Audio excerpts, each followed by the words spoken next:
IVM. You are listening to the Kahaaniya podcast.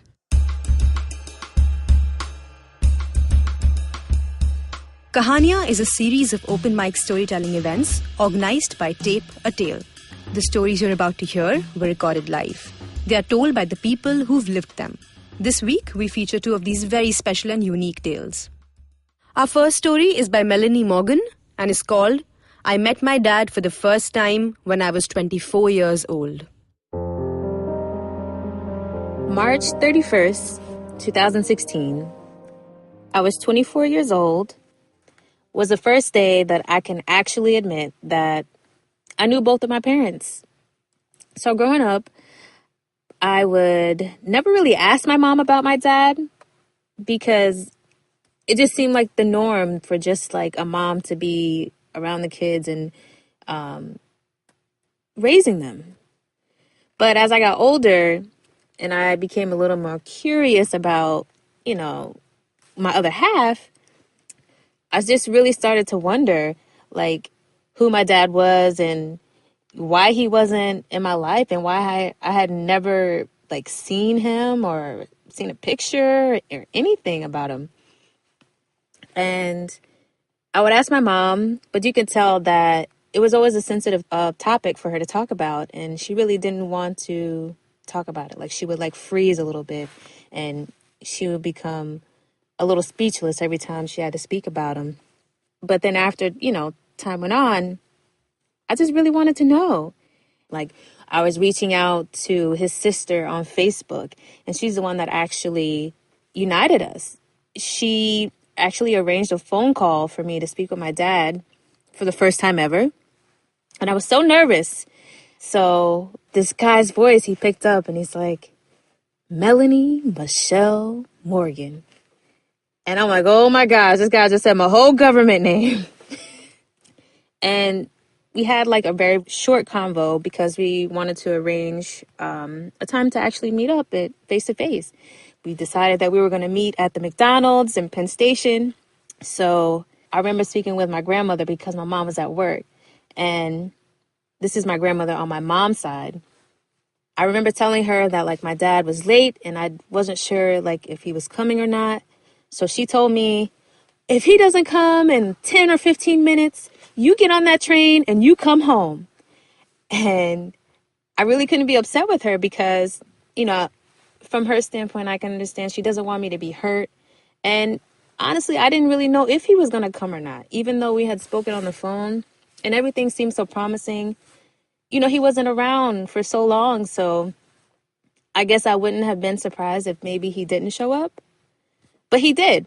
And I remember like my heart just kind of like just dropping, like as I'm making my way over to McDonald's, just looking at everybody, like just really paying close attention to everybody's faces and seeing if they look like mine or, if there was some sort of detail, like all these men that I'm looking at, if they could possibly be my dad.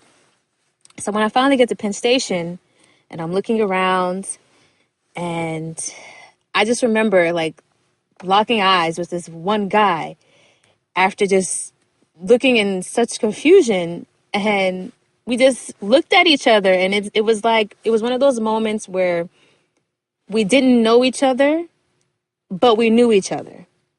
And I remember him saying, Melanie?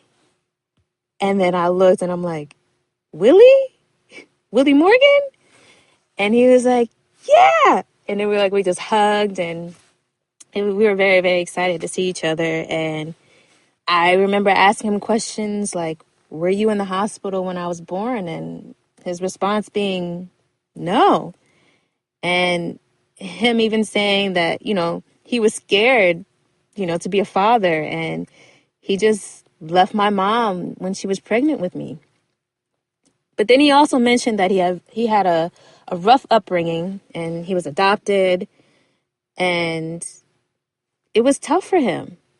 So despite everything that happened or the conversations that we had, I was kind of upset, just being that, he did tell me that he was married to this lady for like 10 years and he was raising her children. And he was like, I know I should have been raising you. And it was a tough moment. But I also got to know this person that seemed anonymous to me my whole life.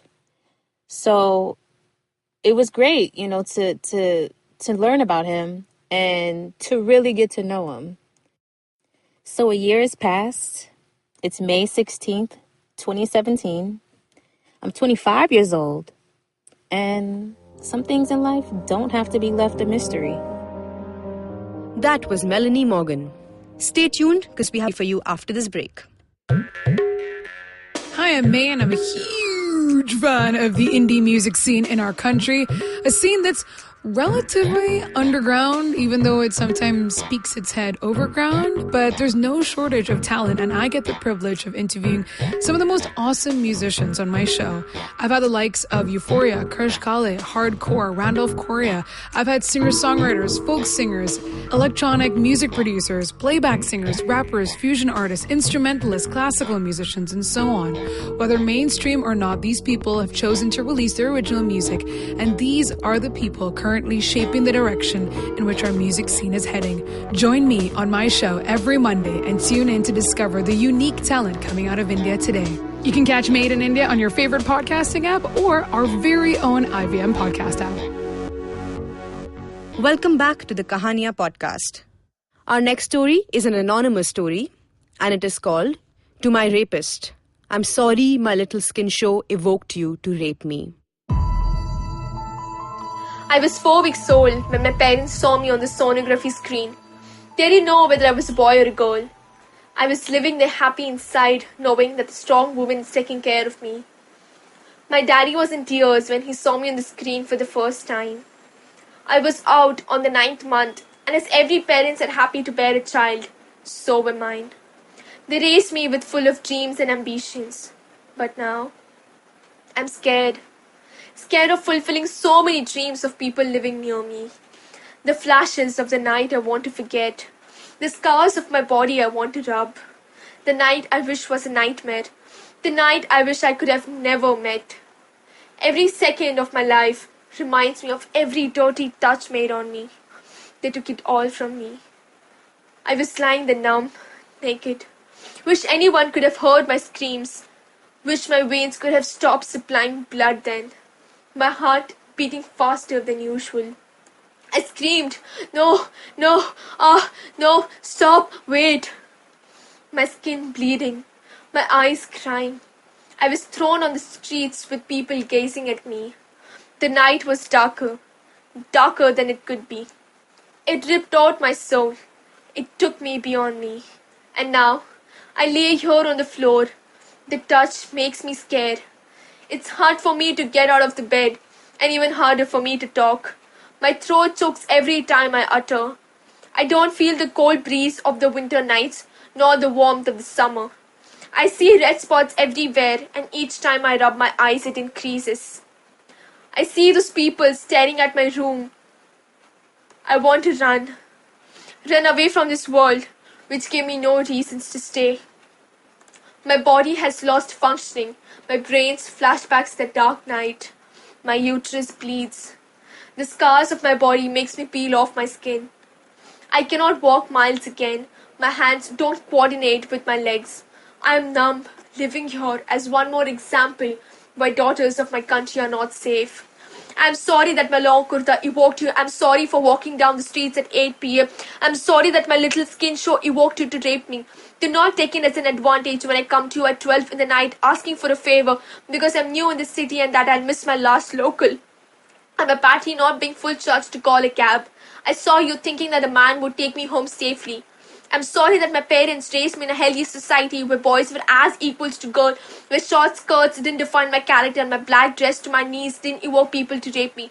I'm sorry if my thicker thighs calls you to come and grab me. I'm sorry if my toned skin gives you a wrong signal. I'm sorry for my daddy didn't bother if my classmate drops me at my place safely. I'm sorry for my brother doesn't hit me seeing my pictures of boys on Instagram. I'm sorry to be born at the wrong place. Why me? Why only me? I was one step closer to my dreams. one step closer to my love. I was one step closer to my life. My body hurts. My soul screams. Every night gets a tragic end. The world seems blurred to me. My mother cries out asking what's my vein. The swollen eyes reveals my pain.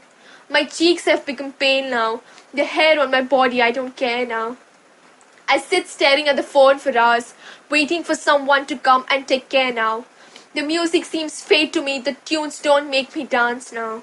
The sweet cherry doesn't make my taste buds generate now. Here's an open letter to you, Daddy. Why people don't treat me with a care like you do. Why society makes a dirty touch on me rather than a warmth like you do. Why me, Daddy? Why me? I'm not just meant to be sucked. Marriage just doesn't give my husband the right to buy me for fulfilling his nights because of his day's tiredness. I am a woman.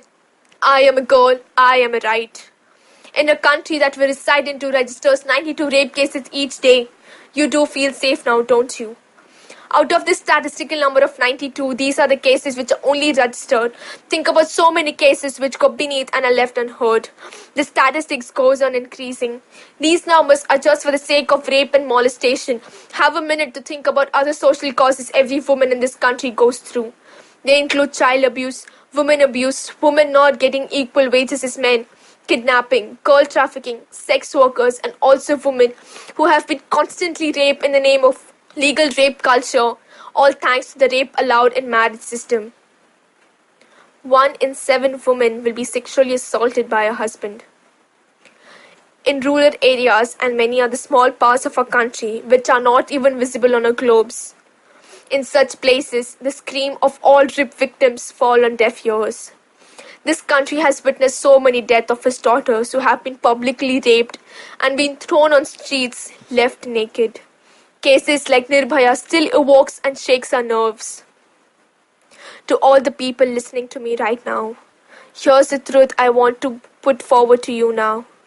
Every soul, every shape, every size, every tone, every skin, every curve, every scream, every cry, and every body matters. That was the Kahaaniya podcast. If you have an amazing personal story that you want to share with the world, send in your stories to contact@tapeatale.com or on WhatsApp at 799-202-9939. If you want to dive into some more awesome stories, check us out on tapeatale.com as well as on Facebook, Twitter, Instagram and YouTube at tapeatale. As you can see, we have a podcast listener in his natural habitat. Billions of years of evolution have led him to this point. He's on his way to work and listening to podcasts makes his miserable day better. He will now head to work and use all his knowledge to communicate with other colleagues and possibly future mates. You can find more of his species on ivmpodcasts.com, your one-stop destination where you can check out all the coolest Indian podcasts. Happy listening.